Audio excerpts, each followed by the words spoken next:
Salve, salve! Aqui é a Márcia Merma e nós estamos chegando em mais uma semana da Páscoa.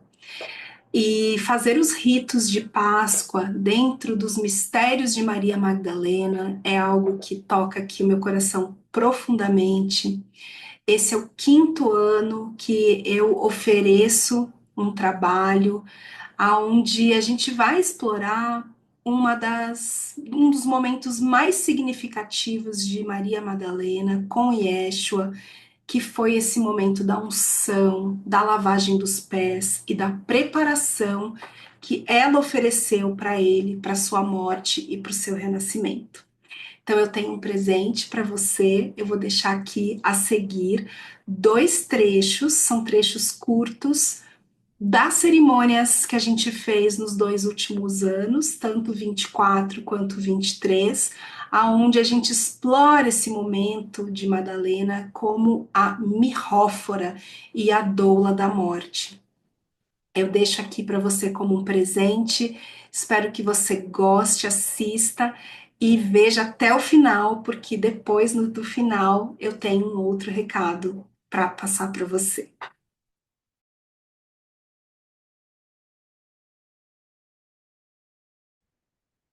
Salve, salve, então, sejam muito bem-vindas. O nosso Templo das Mirróforas, que é essa abertura da Semana Santa, segundo os mistérios de Maria Madalena. Então, até hoje, a gente conheceu muito desses ritos, do que se passou e de como os sucessores de Yeshua e Madalena, com todas as suas glórias e distorções, escolheram retratar esse momento. Só que uma parte importantíssima não estava sendo contada, que é a parte pela visão feminina pela participação feminina, crística feminina. E, no meu entender, a Semana Santa começa com o Domingo de Ramos, aonde as pessoas todas tiram um galho da árvore, da tamareira, que é uma palmeira, que é o ramo, e fazem um tapete verde para Yeshua passar, quando ele chegou em Jerusalém. Esse é o Domingo de Ramos, que aconteceu anteontem. E, na minha interpretação, esse ato do Domingo de Ramos tem uma profunda ligação com as religiões da deusa que eram presentes naquela época em Israel, no que se tornaria Israel. Então, a tamareira sempre foi um símbolo de Inanna. A gente estuda isso muito profundamente no livro Magdalene Mysteries. A própria tâmara, ela é um fruto que era chamada o corpo de Inanna. O corpo da deusa é a tâmara. E a tamareira é a árvore da vida que produz essa força feminina. Você ter na entrada de Jesus em Jerusalém as pessoas pegando ramos de tamareira e fazendo um tapete verde para ele passar, está contando uma história que ele também era rei dessa religião, entre aspas, dessa maneira de honrar o sagrado divino e de reconhecer as forças que nos criaram, que nos nutrem e que nos guiam como feminina e masculina. Então, é a deusa abrindo as alas para ele adentrar. E quando a gente faz essa ligação do que simboliza uma tamareira, um ramo, uma palmeira e as próprias tâmaras, e depois procura várias inscrições falando sobre as tâmaras na própria Bíblia. Depois que a gente faz essa associação, então, a gente começa a ver, ou imaginar, ou se permitir viajar, né? Surfar, imaginar, ter uma outra visão do que realmente, de fato, aconteceu naqueles tempos. Então, eu sempre dizia que tinha sido na Quinta-feira Santa. Na verdade, na Quinta-feira Santa, houve a lavagem dos pés que Yeshua fez nos seus discípulos. Mas, como é uma lavagem de pés, e esse ritual de Maria Madalena, ele sequer é mencionado na liturgia da Semana Santa, das igrejas, claro, convencionais, a gente fazia na quinta, mas eu já tinha visto no ano passado, consultando algumas fontes, que esse ritual aconteceu na terça-feira daquela semana. E que também não foi a única unção que Yeshua recebeu. Ele recebeu diversas unções, mas esta unção, ela foi para preparar ele para a morte. Ninguém sabia, ninguém lembrava que isso ia acontecer, e ninguém sabia que isso ia acontecer naquele ponto. Mas ele e Madalena sabiam. Então, ela já ungiu ele 6 dias antes da Páscoa. Talvez tivesse alguma coisa a ver também com o próprio tempo, como uma fase de lua, né? 7 dias antes da Páscoa. Então, o que a gente tem, assim, na Bíblia contando essa história é algo bem pequeno, vago, simplório, desmerecendo, descartando, inclusive julgando essa figura feminina que fez a unção, não trazendo o nome dela de maneira clara. Um dos evangelhos ousa dizer que ela chamava Maria, ou seja, não era uma qualquer, né? Então fala Maria segurando meio quilo, meio litro de óleo de nardo num jarro de alabastro, se aproximou de Yeshua tal e fez a unção. Só um evangelho que cita o nome de Maria, mas aí qual Maria, né? Jesus vivia cercado por sacerdotisas, cercado pelo círculo das Marias. Então a coisa fica vaga, né? Ambígua. E aí também quando fala, não dá a ênfase total. Dá uma obscurecida, uma diminuída, uma apagada, uma simplificada. Fala meio assim, en passant. Só que eu acho que deve ter sido tão forte esse ritual que não dava para não mencionar.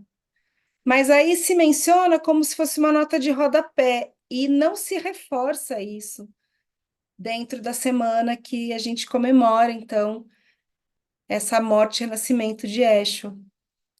Então, a gente está aqui, esse é o quarto ano que nós estamos, assim, como trabalho de formiguinhas e de abelhinhas, escolhendo contar uma her história, né? Uma outra história, que é a história que ressoa para nós, que foi um grande rito, foi uma grande honraria, foi um grande ato de profunda honra, amor e devoção.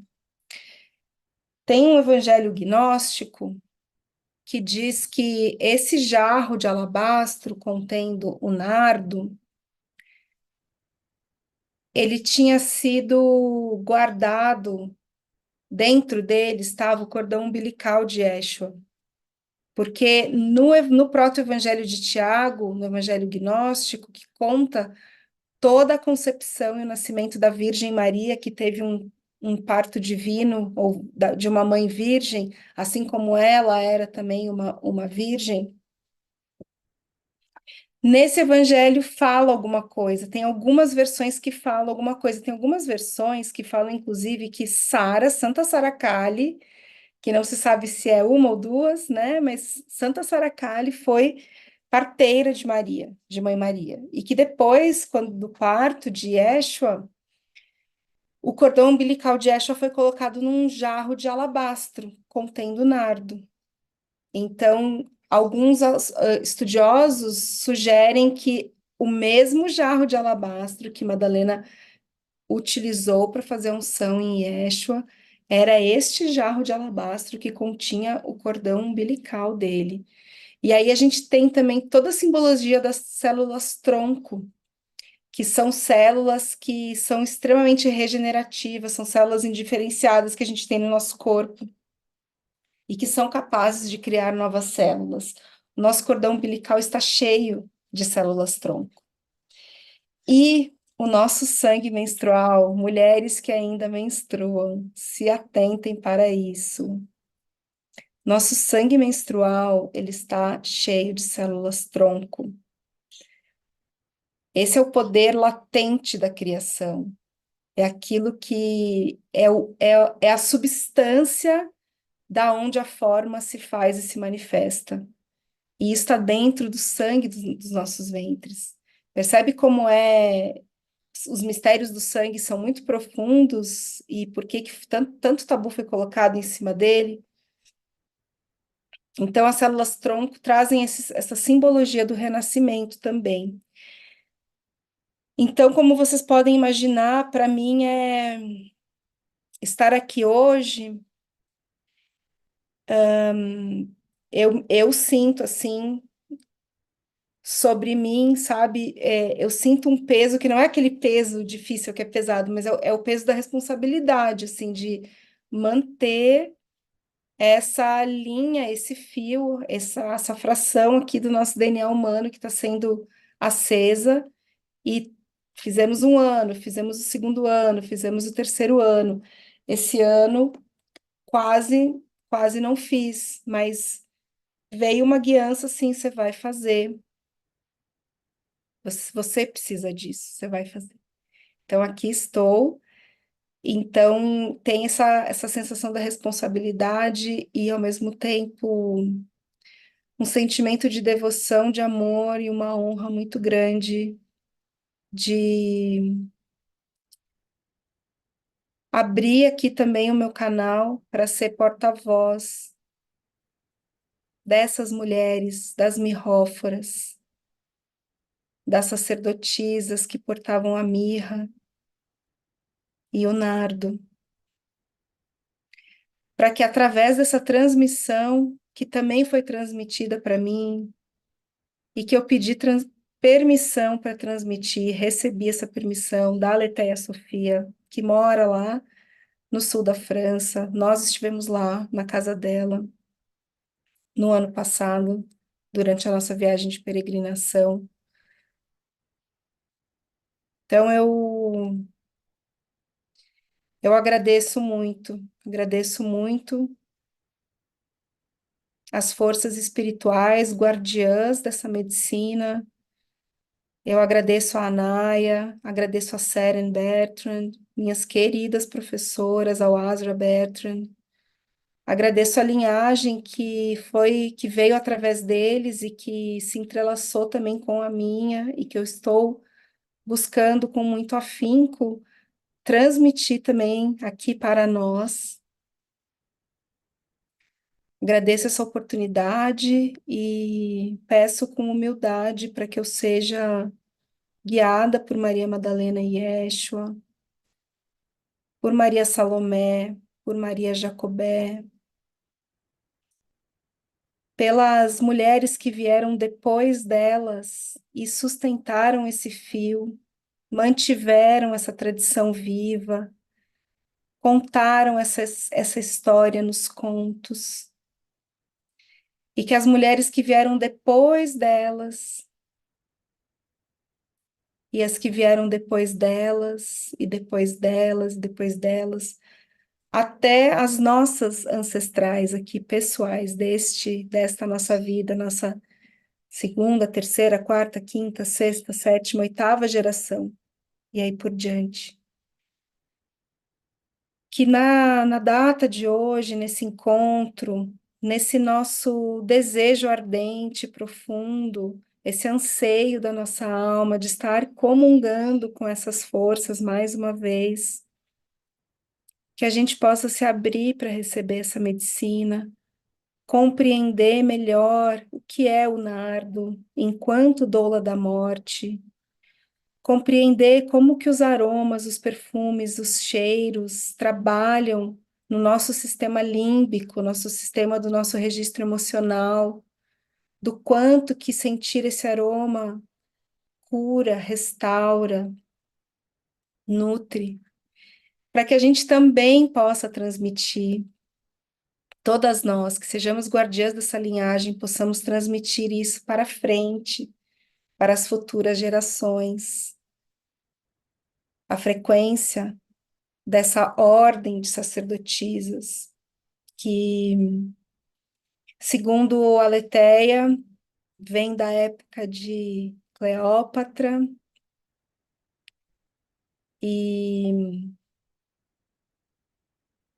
mulher de Ísis, mulheres muito mais antigas do que ela.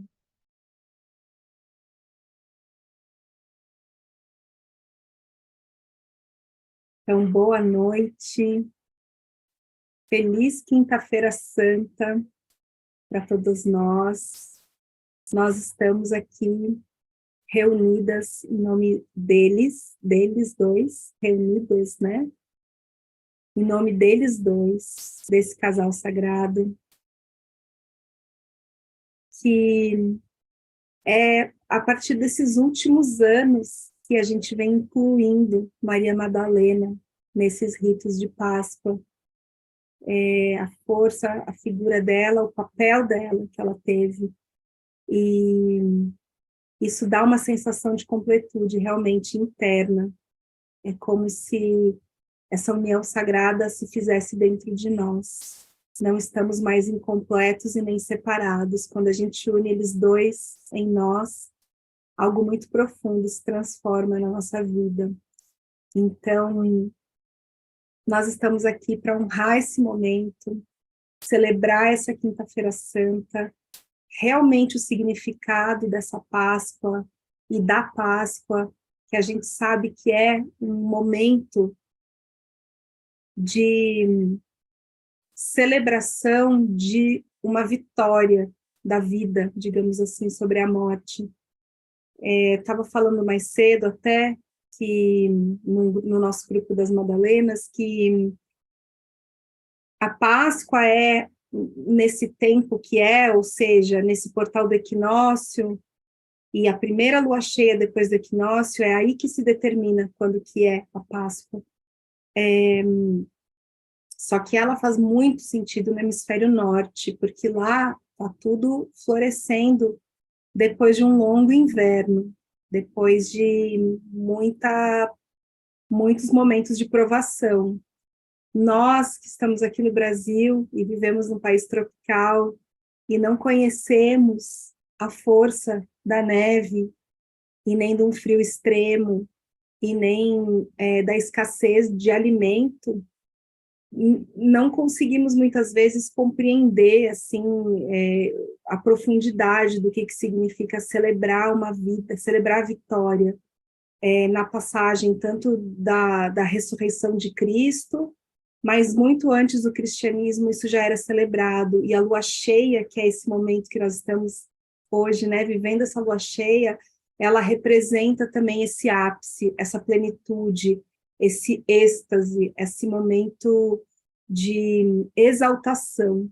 Então, hoje, a gente está aqui fazendo uma recordação muito profunda nos nossos caminhos internos para ativar as nossas memórias e resgatar momentos que a nossa alma já conhece, de passagens que aconteceram, que determinam muitas coisas aqui para a nossa humanidade, até os dias de hoje, estão muito relacionadas com as nossas crenças e com a nossa relação com o inefável, o espiritual, o invisível, as forças que não são vistas, mas que são sentidas, que são presenças em nós. E a gente vai fazer, então, um combo, assim, digamos assim. Esse é o único trabalho de Páscoa que eu estou oferecendo esse ano, e nele a gente vai relembrar muitos momentos, momentos que foram decisivos para o nosso mestre Yeshua e para Maria Madalena. Então, a gente fala que Maria Madalena é a crista feminina e ela caminha ao lado do Cristo feminino, Yeshua.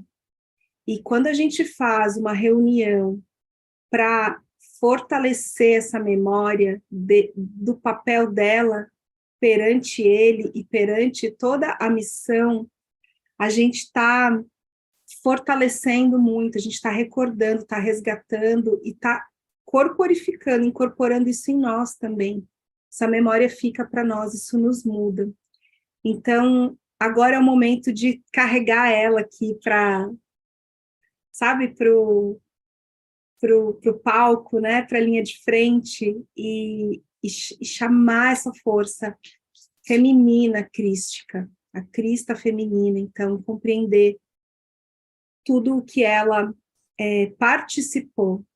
A sensação que eu fico é que, da mesma forma que Jesus morreu e ressuscitou e, e trouxe a divindade para a matéria e para o céu, Maria Madalena ficou aqui na terra e trouxe a divindade aqui para a terra e ficando aqui depois dele. Isso, inclusive, é falado um pouco, assim, mais ou menos isso no livro Revelations, que conta um pouco da história deles. Então, hoje, a gente vai começar. Eu peço, assim, que a gente tenha muita presença a partir de agora, para cada pequeno ato que a gente for fazer aqui. Tudo vai ser ritualizado. Esse, esse escalda-pés, ou esse banho nos pés, essa lavagem dos pés, ela vai remontar e resgatar uma tradição muito, muito, muito antiga. No livro Magdalene Mysteries, eles falam que Jesus e Madalena andaram pela Índia e lá eles aprenderam o valor do pé, do mestre, e a lavagem dos pés. A gente procura trazer o mais fidedigno, o mais próximo possível que a gente consegue encontrar do que foi realmente, qual que é a verdade por trás de tudo que se fala a respeito deles e das passagens, mas é sempre um recorte que a gente vai trazer, não tem como a gente saber 100% com certeza o que foi, o que não foi, mas fica esse perfume, eu sinto, sabe? Fica esse perfume, fica essa lembrança, fica uma sensação. Então, eles trazem que, não sei se lá em Israel era muito comum, né? Tem história que na Quinta-feira Santa, que foi o dia da Santa Ceia, que foi o último movimento de refeição e de reunião, Jesus lavou os pés dos seus discípulos, trazendo essa lição de humildade, mostrando que o maior líder é o que mais serve, mostrando que precisa ser pequeno para ser grande, e sendo grande pode se fazer pequeno. E foi quando ele trouxe também esse ensinamento do amor para eles. E a gente vai, então, agora lavar os nossos próprios pés, tá? Então, eu vou falando algumas palavras e vocês já podem ir recolhendo aí, colocando água na bacia e sentindo como se você tivesse ao mesmo tempo lavando os pés de Cristo nesse momento, para essa refeição, para esse momento muito importante de reunião. Eles estavam se reunindo no pré-Pessa, ou Páscoa, né? Nesse momento também de celebração. Jesus estava em Jerusalém nesse dia e foi para Jerusalém, foi aclamado como rei no domingo de Ramos, poucos dias antes. Então, a gente pode agora nos autorreverenciar, no sentido de nos darmos conta que estamos aqui encarnados nesta terra, nessa vida, temos um corpo, os nossos pés nos carregam para lá e para cá, para todos os lados, nos fazem os nossos caminhos, nossos passos, e eles merecem também receber um banho, um carinho, um perfume, uma aguinha gostosa e quente, um momento assim de autocuidado. Eu espero que você tenha gostado de assistir esses dois trechos da cerimônia Templo das Mirróforas. Esse ano eu também vou conduzir uma cerimônia e eu quero que você venha participar desse rito comigo. Vamos viver na prática, vamos reviver, vamos resgatar, vamos corporificar todo esse momento de unção, de rito, de lavagem de pés. esse profundo momento de devoção de Maria Madalena e Yeshua. Espero você, fale com a minha equipe e nos vemos às 19h30.